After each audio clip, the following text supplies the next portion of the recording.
This next entertainer I'm very excited for.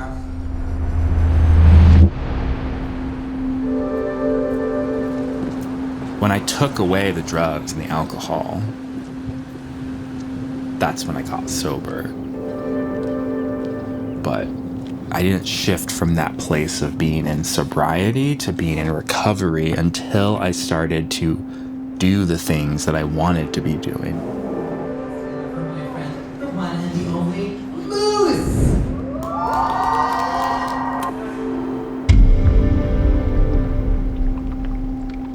Queer people are brought up and are bombarded with these messages that things aren't for them. The world is not built for them. We haven't designed our society to include them. When I first entered my own recovery journey, I realized very quickly that I was muting my queerness in such a way when I was accessing these recovery spaces that it became a barrier for me to truly heal. And I realized, if I'm feeling this way, what are my other queer and trans siblings going through?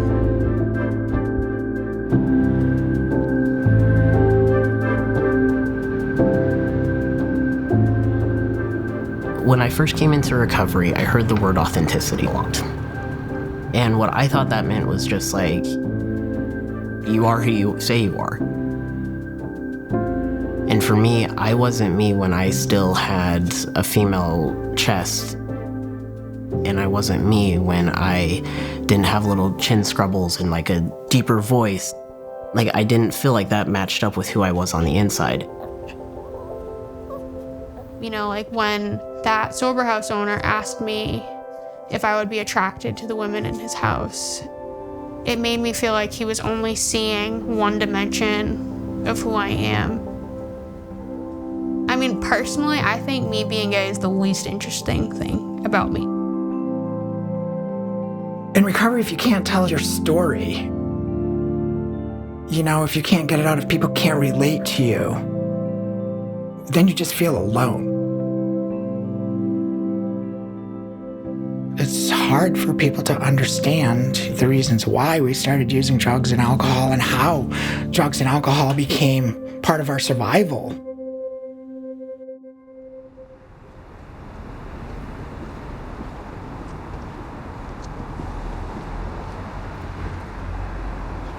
And/or support the recovery lifestyle. An all-recovery meeting is non-denominational, meaning all pathways of recovery are embraced here.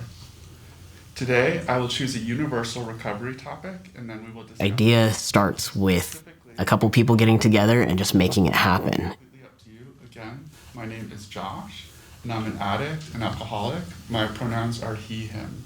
Hey, Josh. Hey, Josh. And it just continues to keep growing and growing, but you have to start it first.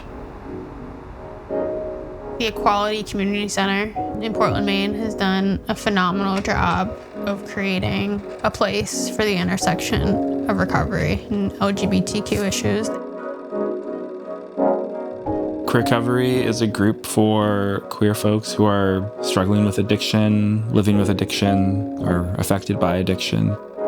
And we're committed to creating peer-led spaces where people can access resources, find support, and build community.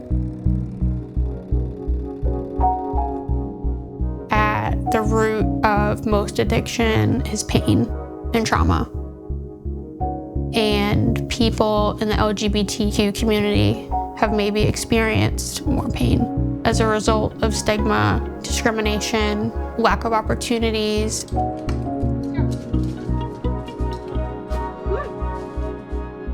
Being in that kind of space, I can just be me. I don't have to worry, are you gonna accept me? Are you gonna reject me? Are you gonna view me differently? I think when we're talking about substance use treatment, mental health care, queer community, it's so important, even necessary, to have someone who has navigated that experience themselves, who has that lived experience, be the ones who are providing the support and leading the charge. Wherever they want to see themselves, I help them take those baby steps. Here at the barn, we started off with a simple, on a Saturdays, we want to have a meeting for LGBTQIA plus people, allies, and all pathways of recovery. We offer harm reduction trainings here so that people have that option. And that's what recovery is all about, just finding what works for the person and really letting them lead their life because it's their journey.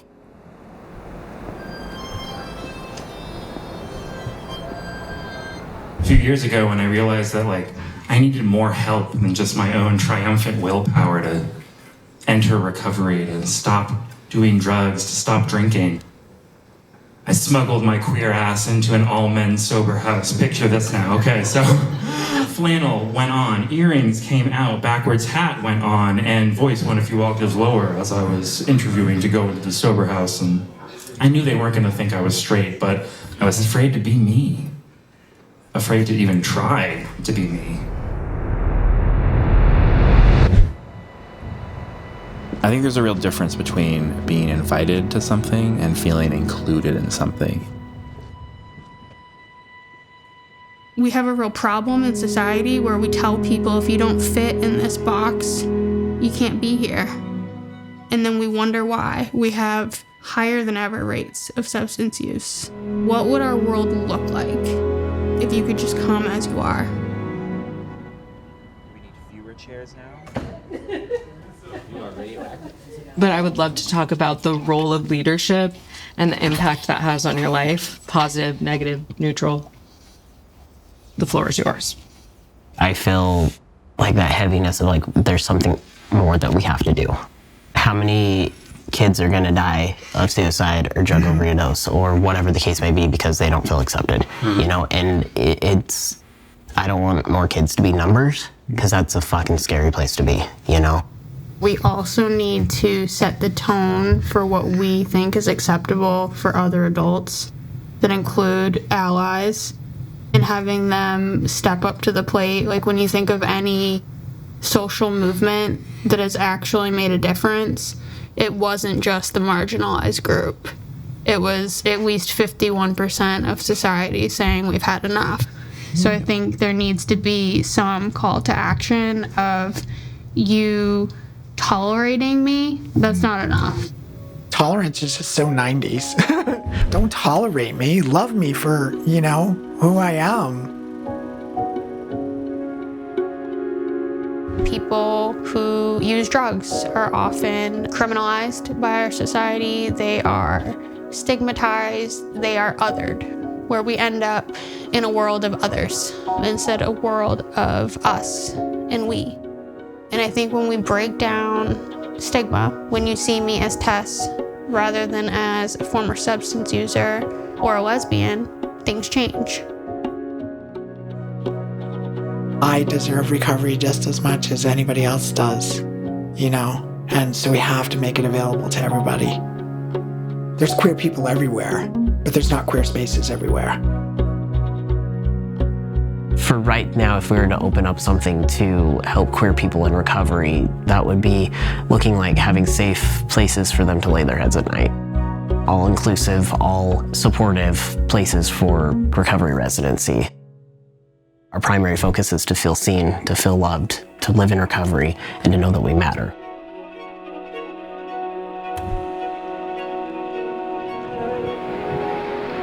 When we see each other living and covering out loud, if you will, just being who we are in the open, it's just a way to recognize that we're not alone. We've never been alone, and we're never going to be alone. This is for us. We belong here.